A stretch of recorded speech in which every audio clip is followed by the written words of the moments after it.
में क्या किया था वो देखिए, बाइक को जोर लग रहा है, जोर लगाकर बाइक को क्रॉस कराना है। ये सच्चाई है, यही ये इलाका है और यही इस इलाके की सच्चाई है। हकीकत आपके सामने है, ये मरमत है और ये मरमत का रास्ता है। और ये वो सबसे बड़ा वोट बैंक है जिस बड़े वोट बैंक के साथ इतना बड़ा विश्वासघात हुआ है। इधर जब पानी आता 2-2 घंटा यहाँ गाड़ियाँ खड़ी रहती है। अच्छा, हाँ, 2-4 घंटे तक, जब तक पानी नीचे बैठता फिर गाड़ी यहाँ से निकलती है। जो लीडर है ना हमारे पीछे गांव में, इलाके में, वही हमें धोखा देते हैं। उनसे पता नहीं पैसा खाते हैं, क्या करते हैं, तो गड़बड़ वही है। शुक्रिया। अगर स्लाइड हुई तो ये सारे का सारा रास्ता निकल जाएगा और उसके साथ में कितनी बड़ी दुर्घटना यहाँ पर हो सकती है, आप सिर्फ उसके बारे में सोच सकते हैं। दीदनी नाला, जब आप डोडा से मरमत की तरफ निकलते हैं तो उसके बीच में ये नाला पड़ता है। नाले में ऊपर से पानी बह रहा है, झरना जैसा है ये, लेकिन जिस समय बारिश होती है तो इस नाले को क्रॉस करना नामुमकिन हो जाता है। गाड़ियाँ वहाँ से आती हैं, गाड़ियों को वहाँ पर रुकना पड़ता है और कई बार 3-4 घंटे के लिए गाड़ियाँ यहाँ पर रुकती हैं। और जो लोग गाड़ी यहाँ पर चलाते हैं वो ये कहते हैं, खौफ उन्हें इस बात का रहता है कि कहीं स्लाइड ना हो ऊपर से कोई, और अगर स्लाइड हुई तो ये सारे का सारा रास्ता निकल जाएगा और उसके साथ में कितनी बड़ी दुर्घटना यहाँ पर हो सकती है, आप सिर्फ उसके बारे में सोच सकते हैं। अब ये दीदनी नाला डोडा से मरमत की तरफ जाने वाले रास्ते पर पड़ता है। और कैसा है डोडा से मरमत जाने वाला रास्ता? सवाल इसलिए भी पूछना स्वाभाविक है क्योंकि डोडा कॉन्स्टिट्यूएंसी का सबसे बड़ा और इम्पॉर्टेंट वोट बैंक है मरमत का इलाका। इसी इलाके के कारण कांग्रेस का एमएलए यहां से बना। इस इलाके ने जब नेशनल कॉन्फ्रेंस का साथ छोड़ दिया तो नेशनल कॉन्फ्रेंस का एमएलए यहां से बनना बंद हो गया। ये इलाका डोडा का एक बहुत बड़ा इलाका है, यानी बहुत बड़ा वोट बैंक है। इस इतने बड़े वोट बैंक के लिए सिंगल लेन रास्ता 15 अगस्त 1947 से लेकर नवंबर 2021 तक यही सिंगल लेन रास्ता इस इलाके की लाइफलाइन है। जो ही आप डोडा से खिलैनी आते हैं, खिलैनी से ऊपर मरमत का रास्ता शुरू हो जाता है और ये है मरमत का रास्ता। क्या नाम? मैं तो गुलाम दीन। मुझे एक चीज बताइएगा, ये सिंगल लेन है मरमत? हाँ, सिंगल लेन है बराबर। कितना वक्त हो गया आपको यहाँ गाड़ी चलाते? मेरे को 10 साल हो गए। Single lane? अच्छा। और जब भी चुनाव का वक्त आता है, वोट का वक्त आता है, वोट देते हैं जनाब। बिल्कुल जनाब, वोट देते। पहले किस पार्टी को देते थे? पहले एनसी को, फिर उसके बाद फिर कांग्रेस को, और अब बीजेपी को। रोड ऐसा ही है, रोड ऐसा ही, सड़क नहीं बना। सड़क नहीं बना। आप लोग इन चीज़ों के ऊपर इन नेताओं को पकड़ते क्यों? सर, जो हमारे जहाँ सर पे वगैरह है तो वो नहीं पकड़े, हम क्या पकड़ेंगे? हम छोटे आदमी क्या बताएं, कौन सुनेगा हमारी बात? रिस्क तो सारा आपका। रिस्क तो हमारा है सारा सर। इधर जब पानी आता 2-2 घंटा यहाँ गाड़ियाँ खड़ी रहती है। अच्छा, हाँ, 2-4 घंटे तक, जब तक पानी नीचे बैठता फिर गाड़ी यहाँ से निकलती है। आप बारिश की बात करते? हाँ, जब बारिश को आती है इधर। हाँ, अब कहते हैं ना, नेताओं को पकड़ते क्यों नहीं हो? वक्त पे जो ये हमारे पंच खरपंच होते हैं ना, वो धोखा देते हैं हमें। बाद में हमारा सौदा करके पैसा खाते हैं ये लोग, तो हमारे रोड, हमारे काम जैसे के जैसे रहते। 21वीं सदी है, 4 लेन सड़कें बन रही हैं, 2 लेन नहीं 4 लेन की सड़क बनने लगी है। लेकिन 1947 के बाद आज 2021 है और आपके पास सड़क यही सिंगल लेन है। सिंगल। और मैकडम भी इस पर जो पड़ा है, ये भी मैकडम कहलाने। ये भी नहीं ठीक है। ये भी ठीक नहीं है। ये भी। अच्छा, आप युवा हैं, क्या कहते हैं इस सूरत हाल के बारे में? क्या बोलेंगे सर, ये तो काम ही इनका ऐसा ही है। दुखी नहीं होते आप? आपने कल केएस ऑफिसर बनना है, आपने कल आईएएस करना है। दुखी तो हैं सर, लेकिन करेंगे क्या? क्योंकि इधर के जो सरपंच हैं या जो डीडीसी मेंबर होते हैं, सबसे पहले इन जो क्या बोलते हैं जेई हैं, एई हैं, उनसे क्या पता क्या करते हैं क्या नहीं करते, सही काम करवाते नहीं हैं उनसे। तो लीडरों को कुछ नहीं कहते आप कि यार वोट के टाइम तो आ जाते हो, क्या कहते हैं, हमें परेशान करने के लिए, लेकिन सड़क हमें आप लोगों ने आज तक नहीं दी? लेकिन करे क्या अब? कोई ऑप्शन कोई नहीं है। ऑप्शन तो कोई नहीं है। जो लीडर है ना हमारे पीछे गांव में, इलाके में, वही हमें धोखा देते हैं। उनसे पता नहीं पैसा खाते हैं क्या करते हैं, तो गड़बड़ वही है। शुक्रिया। जब इस दीदनी नाले में बारिश होती है और पानी आता है तो क्या करते हैं? कुछ नहीं सर, खड़ी रहती हैं गाड़ियाँ। फिर कितनी कितनी देर? 2-3 दिन भी खड़ी रहती हैं। तो जिस समय चुनाव होता है, वोट पड़ता है, लोग आपसे वोट मांगने आते हैं, तो आप मना क्यों नहीं करते कि भाई हमारी सड़क नहीं है, वोट भी नहीं मिलेगा? क्या करें सर, अब ड्राइवरों के मना करने से तो वो मानते नहीं हैं। लोगों को अपनी मर्जी है। उस टाइम लोग तो सर फाड़ने पे आते हैं कि इसको वोट दो, इसको दो। हमारी कौन सुनेगा उस टाइम? कोई नहीं सुनता है। हम तो दिहाड़ीदार हैं। अब गाड़ियाँ ली थी, कर्जा तो ख़त्म करना है, क्या करें। उधर से भी दिखाएं कि वहां से ट्रक रुके हुए हैं। ट्रकों को रुक के रहना है जब तक ये बस यहां से नहीं निकलेगी। दोबारा से दिखाएं।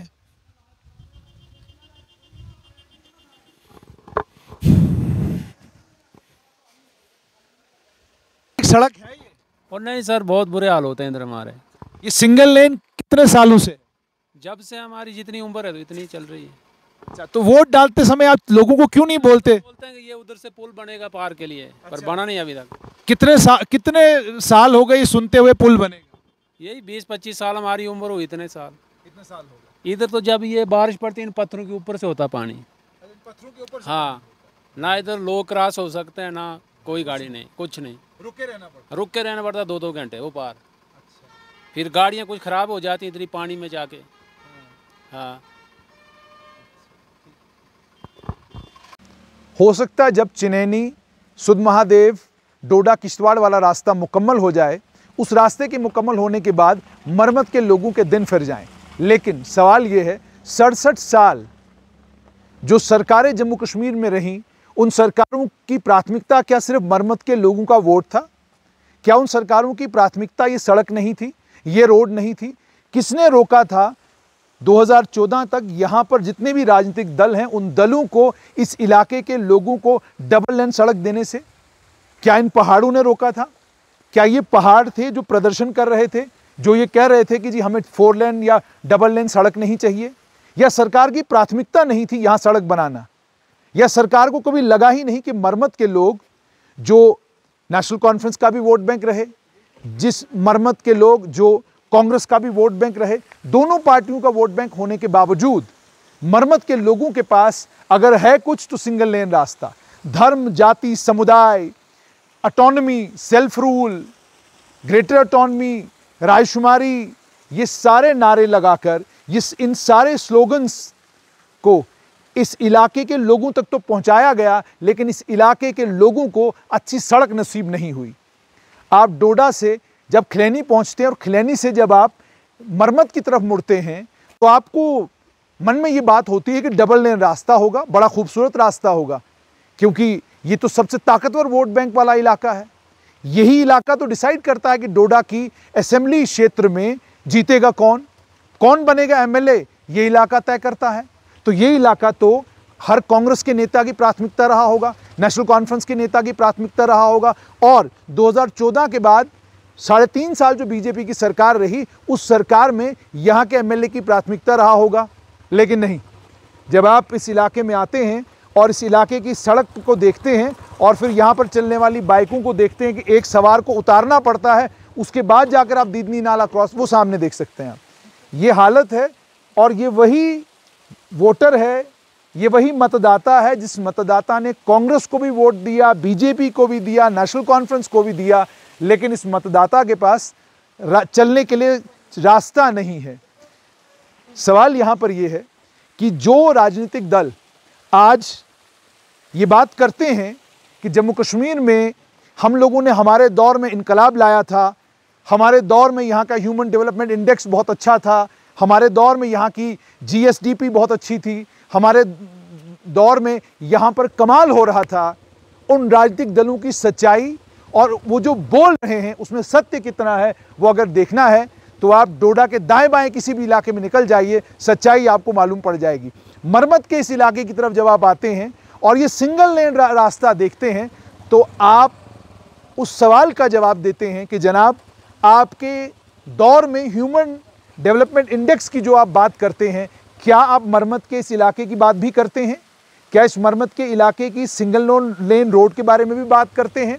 आपकी प्राथमिकता कौन से इलाके थे?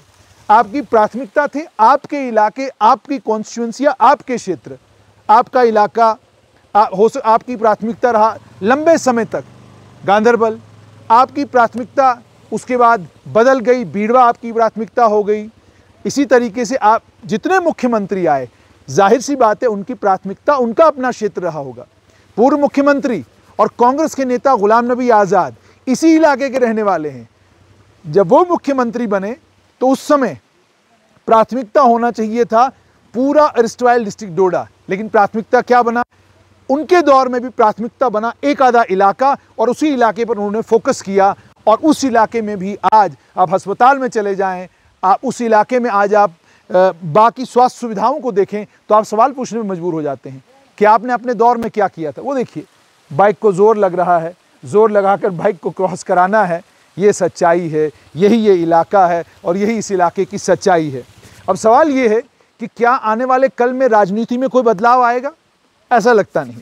धर्म, जाति, समुदाय, ये राजनीति आज की राजनीति है और यही राजनीति आगे भी चलेगी जब तक इस तरह की राजनीति होती रहेगी। यकीन मानिए, मरम्मत के लोगों को कम से कम खिलैनी के ऊपर NHIDCL जो रास्ता बना रही है वो तो डबल लेन मिलेगा, मगर ये वाला रास्ता सिंगल लेन ही रहेगा। और वो डबल लेन कब मुकम्मल होगा, किस साल में मुकम्मल होगा? जब वो मुकम्मल होगा उसके बाद भी उस रास्ते में भी जो हमने अभी रास्ता देखा, जो कटाई हो रही है, जो रोड बन रही है, वो भी डबल लेन रोड है। बड़ी जगहों पर डबल लेन है। हालांकि यहाँ के लोग ये कहते हैं कि 4 लेन रोड हो। 4 लेन रोड से कम एक्सीडेंट से, हादसों से वो रोड बच जाएगी। इस रोड के ऊपर जब आप लोगों से बात करते हैं तो कहते हैं जो कंपनी यहाँ पर काम कर रही है उनका शुक्रिया सिर्फ इतना कि कुछ जगहों पर उन्होंने क्रैश बैरियर बनाए हैं, यानी क्रैश बैरियर तक उन रास्तों पर नहीं बनाए गए जो रास्ते जम्मू कश्मीर की सरकार ने मरम्मत के लोगों के लिए बनाया था। मैं मरम्मत आपके इस रोड पर आपको इसलिए लाया ताकि मैं आपको बता पाता कि एरस्टाइल डिस्ट्रिक्ट डोडा में ये डोडा के हालात हैं। ज़रा सोचिए रामबन के इंटीरियर एरियाज़ का हाल क्या होगा, बानिहाल के पहाड़ी इलाकों का हाल क्या होगा, किश्तवाड़ में वाड़वन मड़वा के इलाके का हाल क्या होगा, इसी तरीके से बदरवा के इंटीरियर एरियाज़ का हाल क्या होगा। सिर्फ आप इमेजिन करिए, आपको तब जाकर मालूम पड़ेगा वो ह्यूमन डेवलपमेंट इंडेक्स की बात करने वाले लोग सच्चाई पर पर्दा कैसे डालते थे। हकीकत आपके सामने है, ये मरम्मत है और ये मरम्मत का रास्ता है। और ये वो सबसे बड़ा वोट बैंक है जिस बड़े वोट बैंक के साथ इतना बड़ा विश्वासघात हुआ है। आने वाले कल में देखना होगा कि यहाँ की राजनीति बदलेगी या यहाँ की राजनीति में कोई बदलाव नहीं आएगा और यहाँ के लोग एक अच्छे रास्ते के लिए तरसते रहेंगे।